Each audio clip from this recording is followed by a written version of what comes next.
नमस्कार। आज के इस खास विश्लेषण में आपका स्वागत है। जब भी न्यूज़ में आता है कि पेट्रोल या डीजल के दाम बढ़ गए हैं, तो अक्सर हमारी चर्चा बस चंद रुपयों तक ही सीमित रह जाती है। अरे, 3 रुपए ही तो बढ़े हैं। सुनने में लगता है ना कि क्या ही फर्क पड़ेगा, लेकिन आज हम इस बात को गहराई से समझेंगे कि क्या ये छोटी सी वृद्धि किसी बहुत बड़े और छिपे हुए आर्थिक बदलाव का सिग्नल हो सकती है। आज हम अलग अलग रिपोर्ट्स और कुछ बहुत ही चौंकाने वाले आंकड़ों को डीकोड करेंगे और जानेंगे कि इस महज 3 रुपए की बढ़ोतरी के पीछे अर्थव्यवस्था के कौन से बड़े संरचनात्मक बदलाव यानी स्ट्रक्चरल शिफ्ट्स काम कर रहे हैं। तो चलिए सीधे डेटा के अंदर चलते हैं। अब इन सब बातों के बीच एक बहुत ही सीधा सा सवाल उभर कर आता है, क्या ये 3 रुपए की बढ़ोतरी किसी बहुत बड़े आर्थिक तूफान से पहले की शांति है, या यूं कहें कि क्या ये किसी गहरे संकट का सिर्फ एक छोटा सा हिस्सा है। देखिए, रोजमर्रा की न्यूज़ में जो हमें ऊपर ऊपर से दिखाया जाता है, हकीकत अक्सर उससे कहीं ज्यादा उलझी हुई होती है। इसलिए बिना किसी राजनैतिक बहस में पड़े हम सीधे उन ठोस आंकड़ों पर फोकस करेंगे जो ग्राउंड रियलिटी बयान करते हैं। सबसे पहले इस शानदार विरोधाभास या कॉन्ट्रास्ट को देखते हैं। एक तरफ एक ऐसा नैरेटिव सेट किया जाता है कि जनता इन बढ़ती कीमतों को बहुत आसानी से स्वीकार कर रही है, लेकिन जमीनी हकीकत कुछ और ही कहानी सुना रही है। सांख्यिकी मंत्रालय के आंकड़े खुद बता रहे हैं कि युवाओं में बेरोजगारी पिछले 16 महीनों के उच्चतम स्तर पर है। और तो और बड़ी बड़ी आईटी कंपनियां आईआईटी और एनआईटी जैसे टॉप संस्थानों के छात्रों को दिए गए जॉब ऑफर्स तक वापस ले रही हैं। मतलब एक तरफ युवाओं के हाथ से नौकरियां फिसल रही हैं और ठीक उसी वक्त फ्यूल के दाम बढ़ाए जा रहे हैं।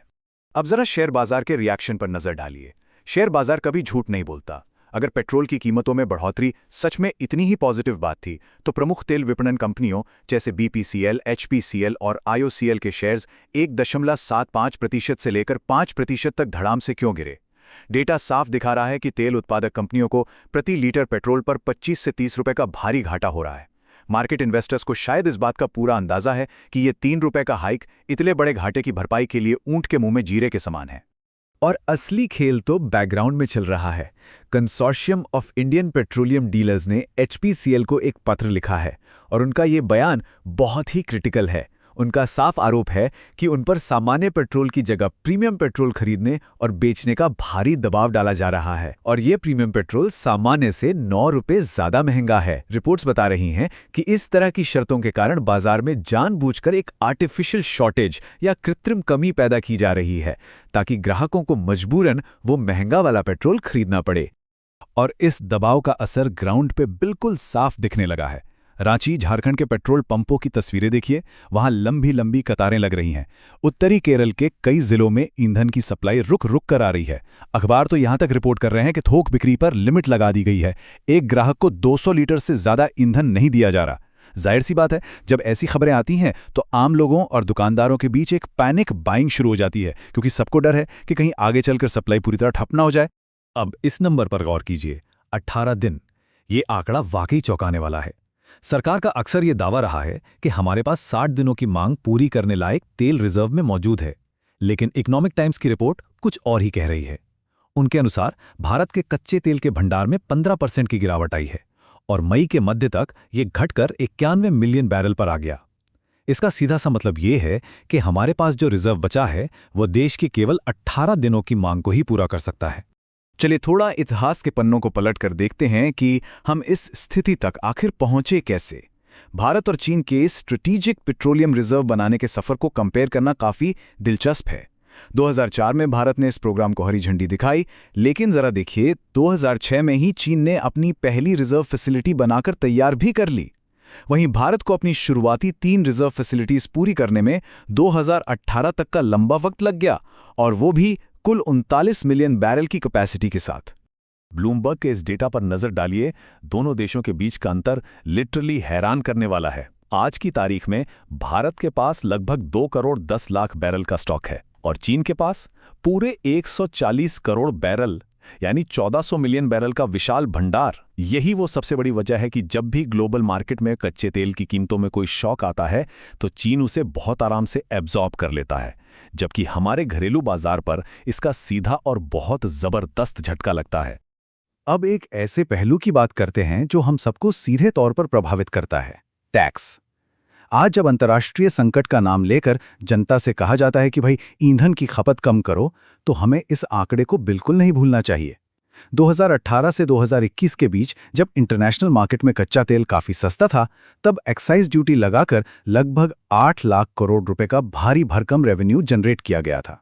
सोचने वाली बात यह है कि जब संकट का समय आता है तो इस कमाए गए रेवेन्यू का कुशन या फायदा आम उपभोक्ता तक क्यों नहीं पहुंच पाता? इस टैक्स के असली बोझ को समझने के लिए हम ठीक एक दशक पीछे 2014 के आंकड़ों को देखते हैं। उस समय का स्ट्रक्चर काफी अलग था। देश के कुल टैक्स कलेक्शन में कॉर्पोरेट सेक्टर की हिस्सेदारी सबसे ज्यादा थी, करीब 61.9%, जबकि मिडिल क्लास, जो कि हमारा मध्यम वर्ग है, उसका योगदान 38.1% था। ये एक बहुत ही पारंपरिक सा ढांचा था जहां देश के रेवेन्यू का बड़ा भार व्यवसाय और बड़े कॉर्पोरेट्स उठाते थे। लेकिन अब जरा 2024 की इस तस्वीर को देखिए। ये एक बहुत ही ड्रामेटिक शिफ्ट है। आज कुल टैक्स कलेक्शन में मिडिल क्लास की हिस्सेदारी 38% से छलांग लगाकर 53.4% हो गई है और कॉर्पोरेट सेक्टर का हिस्सा सिकुड़कर 46.6% रह गया है। ये डेटा बहुत ही ऑब्जेक्टिव तरीके से ये साबित करता है कि पिछले 10 सालों में राष्ट्रीय कर का ये भारी बोझ धीरे धीरे कॉर्पोरेट्स के कंधों से खिसककर आम मध्यम वर्गीय नागरिकों के कंधों पर आ गिरा है। और ऐसा नहीं है कि इस पूरे इकोनॉमिक स्ट्रेस का असर सिर्फ आम आदमी की जेब तक ही सीमित है। बड़े बड़े कॉर्पोरेट सेक्टर्स भी इससे अछूते नहीं हैं। 26 अप्रैल को एविएशन सेक्टर की तरफ से एक बहुत बड़ी चेतावनी आई।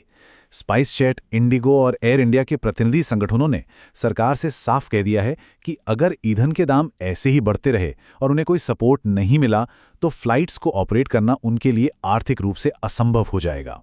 एविएशन सेक्टर के संकट की गहराई नापने के लिए सिर्फ इस एक फिगर को देखिए, 26,798 करोड़ रुपए। ये एयर इंडिया का मौजूदा घाटा है और रिपोर्ट साफ बता रहे हैं कि चालू वित्त वर्ष में एयर इंडिया का ये घाटा डबल हो चुका है। सिंपल सी बात है, जब विमान का ईंधन महंगा होता है तो एयरलाइंस की ऑपरेटिंग कॉस्ट आसमान छूने लगती है, जिसका सीधा असर उनकी पूरी बैलेंस शीट और वित्तीय स्वास्थ्य पर पड़ता है। और इसका नतीजा क्या निकल रहा है? कटौतियों का सिलसिला जोरों पर है। एयर इंडिया को हर हफ्ते अपनी 140 उड़ानें रद्द करनी पड़ रही हैं। इंटरनेशनल फ्लाइट्स में 27% तक की भारी कमी आई है। इंडिगो भी देश के बड़े मेट्रो शहरों के बीच अपनी उड़ानें कम कर रहा है। उच्च ईंधन लागत और ग्राहकों की जेब में कम होते पैसे, यानी घटती परचेजिंग पावर के कारण कुल मिलाकर डोमेस्टिक फ्लाइट्स की डिमांड तेजी से नीचे गिर रही है। चलिए अब इस चर्चा को वाहनों और विमानों के ईंधन से हटाकर हमारे घरों की रसोई के ईंधन यानी खाद्य तेल की तरफ ले चलते हैं। यहाँ एक बहुत ही दिलचस्प पैराडॉक्स या विरोधाभास देखने को मिलता है। 2021 में खाद्य तेलों के आयात को कम करने और देश को आत्मनिर्भर बनाने के लिए एक बड़ा नेशनल मिशन लॉन्च हुआ था, लेकिन 2024 के आंकड़े बताते हैं कि पिछले 20 सालों में आयात कम होने के बजाय 2.2 गुना बढ़ गया है और इसकी लागत तो 15 गुना बढ़ गई है। हालत यह है कि पिछले सिर्फ 6 महीनों के अंदर ही 87,000 करोड़ रुपए का खाद्य तेल बाहर से मंगवाया जा चुका है। अब सवाल ये है कि रोजमर्रा के इन बढ़ती लागतों को कंपनियां कैसे मैनेज कर रही हैं। एफएमसीजी कंपनियों यानी फास्ट मूविंग कंज्यूमर गुड्स बनाने वाली कंपनियों की स्ट्रैटेजी इसका खुलासा करती है। अर्थशास्त्र में इसे श्रिंकफ्लेशन कहा जाता है। जब ग्राहकों के पास पैसा कम होता है और कच्चा माल महंगा हो जाता है तो हिंदुस्तान यूनिलीवर, गोदरेज, डाबर और ब्रिटानिया जैसी कंपनियां क्या करती हैं? वो चुपचाप अपने पैकेट्स का साइज छोटा कर देती हैं या फिर कीमतों को 5 से 10% तक बढ़ा देती हैं। नतीजा, हमारे रोज इस्तेमाल होने वाले साबुन, टूथपेस्ट और बिस्किट जैसे सामान महंगे होते जा रहे हैं। अर्थशास्त्र में ना किसी भी देश की असल ग्राउंड लेवल की अर्थव्यवस्था को मापने के कई तरीके होते हैं। इनमें से एक बहुत ही सटीक तरीका है इकोनॉमिक डिस्ट्रेस इंडिकेटर।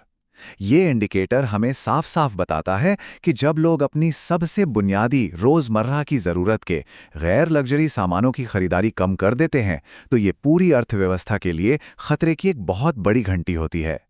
और इसी डिस्ट्रेस को नापने का एक बहुत ही अनूठा लेकिन बेहद एक्यूरेट पैमाना है द अंडरवेयर इंडेक्स। जी हाँ, मनी कंट्रोल की हालिया रिपोर्ट्स के मुताबिक दिसंबर के महीने में लक्स इंडस्ट्रीज और पेज इंडस्ट्रीज, जो जॉकी ब्रांड बनाती है, की बिक्री में भारी गिरावट दर्ज की गई। ये डेटा सीधे तौर पर इशारा करता है कि जब निचले और मध्यम आय वर्ग के लोगों के पास अपनी बुनियादी जरूरत के कपड़ों तक के लिए पैसे नहीं बच रहे हैं तो इसका मतलब है कि जमीनी स्तर पे इकोनॉमिक स्ट्रेस बहुत ही गहरा और सीरियस हो चुका है।